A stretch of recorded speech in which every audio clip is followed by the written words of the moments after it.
কারণে আমরা যে আমাদের প্রিয় মাতৃভূমি, যে ভারতীয় আগ্রাসন, যে ভারতের সেবাদাস, যে ভারত যে শকুন আমাদের মানচিত্রকে ছিন্ন ভিন্ন করেছিল, আজকে নাজিমুলের শাহাদাতের কারণে, আজকে মুগ্ধের শাহাদাতের কারণে আমরা মুক্ত হয়েছি। ভাইরা আপনারা ধৈর্য ধারণ করবেন, ইনশাআল্লাহ আল্লাহ তাদের শাহাদাতকে কবুল করবে। এবং দেশের প্রয়োজনে আমরা সবাই প্রস্তুত থাকতে হবে। আমরা যে কোনো সময় যে কোনো মূল্যে আবারও রক্ত দিতে হলে আমার দেশের প্রয়োজনে আমাদের রক্ত দিতে, আমাদের সন্তানরাই আমাদের প্রমাণ করে দিয়েছে। এই সন্তানদের জন্য গর্ব করবেন আপনারা, এই সন্তানদের জন্য আপনারা, আমাদের দেশ গর্বিত, জাতি গর্বিত, আমাদের পৃথিবীর মানুষ গর্বিত। পৃথিবীর মানুষ এখন উদাহরণ দেয় যে বাংলাদেশের মানুষ, বাংলাদেশের সন্তানরা দেশের প্রয়োজনে রক্ত দিতে জানে। ভাইরা আমার, সময় হয়ে যাচ্ছে, আমি দীর্ঘ বক্তব্য আর দেব না। আমার শাহাদাতের ভাইদেরকে, আমার পিতারা যারা এসেছেন, যে মাতারা এসেছেন, আজকে যে সন্তানেরা এসেছেন, যে ভাইরা এসেছেন, আমি জানি আপনাদের এই ক্ষতিকে পূরণ করার মতো সাধ্য আমাদের নাই, এই ক্ষতি উপরণীয়। কিন্তু বাংলাদেশের মানুষ চিরদিনের আপিলের বন্ধনে আবদ্ধ। এই স্বৈরাচারকে কেউ মুক্ত করতে পারবো না, পারত না যদি আপনার সন্তানেরা বুকের বুলেট নিয়ে রাজপথে শাহাদাত বরণ না করতো। আপনারা সবাই জানেন যে আমরা দেখি যদি বৃষ্টি হয়, বৃষ্টি নদী যে মাটি উর্বর হয়, আর যে মাটিতে রক্ত পড়ে, রক্ত ঝরে, সে মাটি স্বাধীন হয়। সেই মাটি স্বাধীনতা পেয়েছি আমরা আপনাদের রক্তের বিনিময়ে। সেই রক্তের ঋণ শোধ করা যাবে না। সেই রক্তের ঋণ আর ঋণের বন্ধনে আমরা সবাই বাংলাদেশের প্রতিটি মানুষ আবদ্ধ। আজকে আপনারা এসেছেন, সময় দিয়েছেন, এই জন্য আমি কৃতজ্ঞ।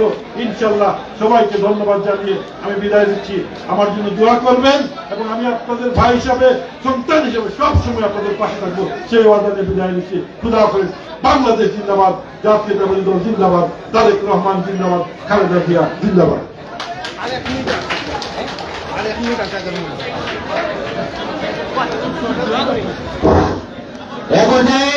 সভাপতির বক্তব্য নিয়ে আসার জন্য অনুরোধ জানাচ্ছি। বিগত 4 তারিখ এই ঢাকা দক্ষিণ স্বৈরাচার মুক্ত হয়েছিল, যার নেতৃত্বে আমার প্রিয় নেতা গোরখপুর উপজেলা বিএনপির সংগ্রামী সভাপতি জনাব নুরুদ্দিন মুরাদ সাহেবকে ওনার মূল্যবান বক্তব্য রাখার জন্য অনুরোধ জানাচ্ছি। বিসমিল্লাহির রহমানির রহিম। আমাদের প্রিয় নেতা গোলাপগঞ্জ বিয়ানীবাজারের মানুষের হৃদয়ের সাথে তার সম্পর্ক, জনাব ফয়সাল আহমদ চৌধুরীর উদ্যোগে গত জুলাই আগস্টে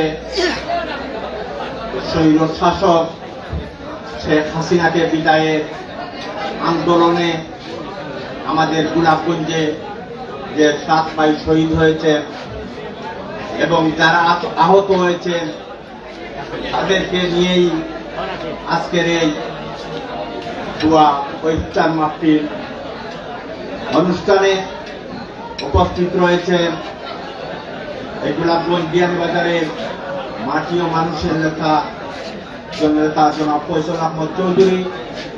উপস্থিত রয়েছে গোলাপগঞ্জ থানা বিএনপির সংগ্রামী সভাপতি আশফাক আহমদ চৌধুরী। উপস্থিত ঢাকা দক্ষিণ ইউনিয়ন বিএনপির সংগ্রামী সভাপতি জনাব আতাউর রহমান লুতু। আসলে অত্যন্ত স্বল্প সময়, এখনই আমাদের মাগরিবের আযান হবে। তো আমি শুধু এইটুকু বলবো, জনাব ফয়সাল আহমদ চৌধুরী আজ আপনাদেরকে নিয়ে ইফতার করছেন, দোয়া মাহফিল করছেন।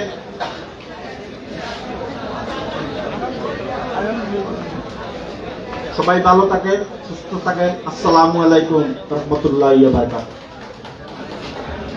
আমি মোনাজাত করার জন্য বিনীত অনুরোধ জানাচ্ছি ঢাকা দক্ষিণ ইউনিয়ন বিএনপির সম্মানিত সভাপতি জনাব আতাউর রহমান উতু সাহেবকে দোয়া পরিচালনা করার জন্য অনুরোধ জানাচ্ছি।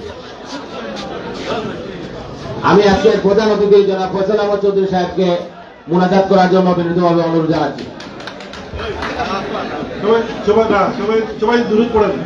সাল্লাল্লাহু আলা সাইয়্যিদিনা ওয়া মাওলানা মুহাম্মদ। আল্লাহুম্মা আমিন। ربنا ظلمنا انفسنا وان لم تغفر لنا وترحمنا لنكونن من الخاسرين. ربنا آتنا في الدنيا حسنة وفي الآخرة حسنة وقنا عذاب النار. يا الله يا رحمن الرحيم। আল্লাহ তুমি সাক্ষী, আজকে ইফতারের পূর্ব মুহূর্তে আমরা তোমার দরবারে হাত উঠাইছি। আল্লাহ আল্লাহ আমার ভাইয়েরা জীবন দিয়ে রক্ত দিয়ে এদেশকে স্বাধীন করেছে, এদেশকে স্বৈরাচারকে এদেশ মুক্ত করেছে। আল্লাহ আমার অনেক ভাই আজকে আহত হয়েছে, সেই আহত ভাইদের নিয়ে তোমার দরবারে হাত তুলেছি। আল্লাহ আল্লাহ তুমি আমাদের দোয়াকে কবুল করো। আমার যে ভাইগুলা আজকে জীবন দিয়ে শাহাদত বরণ করছে, আল্লাহ তাদেরকে তুমি শাহাদতের মর্যাদা দান করো এবং জান্নাতুল ফেরদৌস নসিব করো রব্বুল আলামিন। আল্লাহ তুমি তো বলেছো যে তুমি হুব্বুল ওয়াতান বিল ঈমান। রব্বুল আলামিন আমি এই ভাইদের শাহাদতকে কবুল করো রব্বুল আলামিন, সেই দোয়া করে বিদায় নিচ্ছি। আসসালামু আলাইকুম ওয়া রাহমাতুল্লাহ।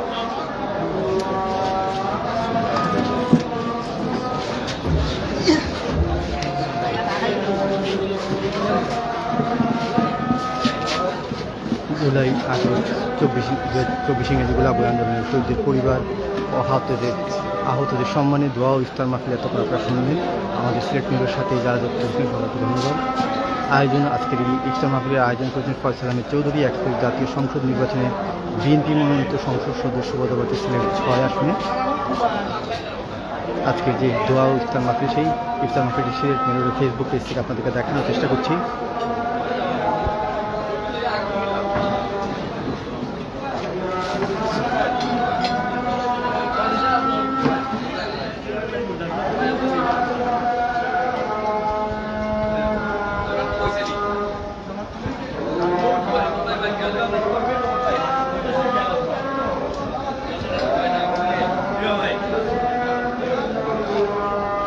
দোয়ার ইফতার মাহফিল আপনারা দেখতে পাচ্ছেন সিলেট নিউজের ফেসবুক পেজ থেকে আমরা দেখানোর চেষ্টা করছি। জুলাই আগস্ট 24 ইংরেজি গোলাপগঞ্জের আন্দোলনে শহীদ পরিবার আহতদের সম্মানে আজকে এই ইফতার মাহফিলের আয়োজন করা হয়েছে।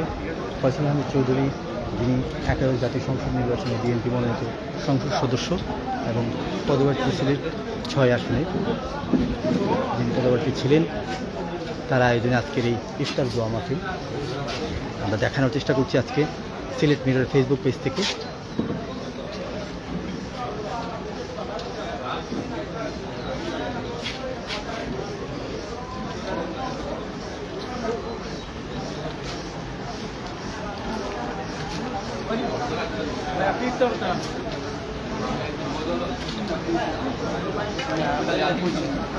আজকে যে ইফতার দোয়া মাহফিল, সেই মাহফিলটি সিলেট মিররের ফেসবুক পেজ থেকে আপনাদেরকে দেখানোর চেষ্টা করছি। জুলাই আগস্টের 24 গোলাপগঞ্জের গোলাপগঞ্জে আন্দোলনে শহীদদের পরিবার ও আহতদের সম্মানে আজকে আসলে এই ইফতার দোয়া মাহফিল হচ্ছে। সিলেট মিররের ফেসবুক পেজ থেকে আপনাদেরকে দেখানোর চেষ্টা করছি।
জুলাই আগস্ট 24 ইংরেজিতে গোলাপগঞ্জে গোলাপগঞ্জে যে আন্দোলনের শহীদদের পরিবার ও আহতদের সম্মানে আজকের এই দোয়া ও ইফতার মাহফিল হচ্ছে। আয়োজন করেছেন ফয়সাল আহমেদ চৌধুরী, একাদশ জাতীয় সংসদ নির্বাচনে বিএনপি মনোনীত সংসদ সদস্য পদপ্রার্থী ছিলেন ফয়সাল আহমেদ চৌধুরী। আপনারা দেখতে পাচ্ছেন আজকের যে ইফতার ও দোয়া মাহফিল, সেই দোয়া মাহফিল আয়োজনটা আপনারা দেখতে পাচ্ছেন। সিলেট মিররের ফেসবুক পেজের সাথে এতক্ষণ যারা সংযুক্ত রয়েছেন সবাই আজকের লাইভটি বেশি বেশি করে শেয়ার করুন, কমেন্ট করুন। আপনাদের কোনো কিছু প্রশ্ন থাকলে আমাদেরকে কমেন্ট করে জানাতে পারেন। আমরা ফয়সাল আহমেদ চৌধুরীর কথাগুলো শুনলাম।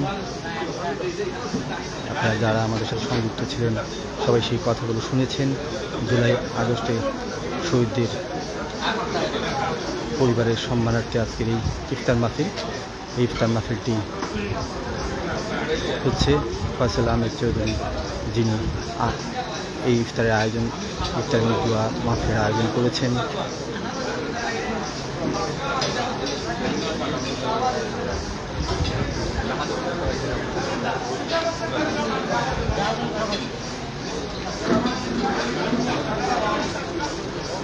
জুলাই আগস্টে আহত পরিবারদের সম্মানার্থে আজকের এই দোয়া ইফতার মাহফিল।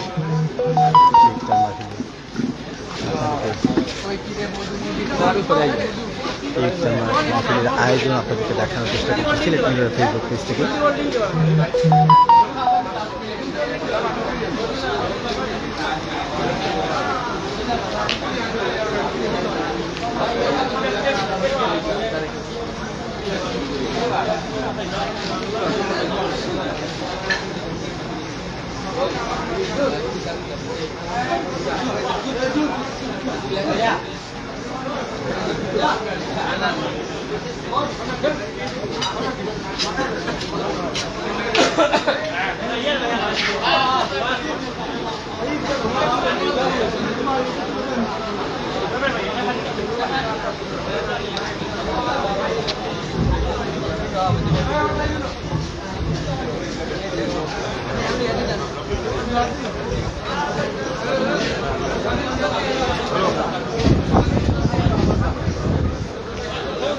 এতক্ষণ যারা সিলেট মিরর ফেসবুকে সংযুক্ত ছিলেন সবাইকে ধন্যবাদ। আপনারা লাইভটি বেশি বেশি করে শেয়ার করুন।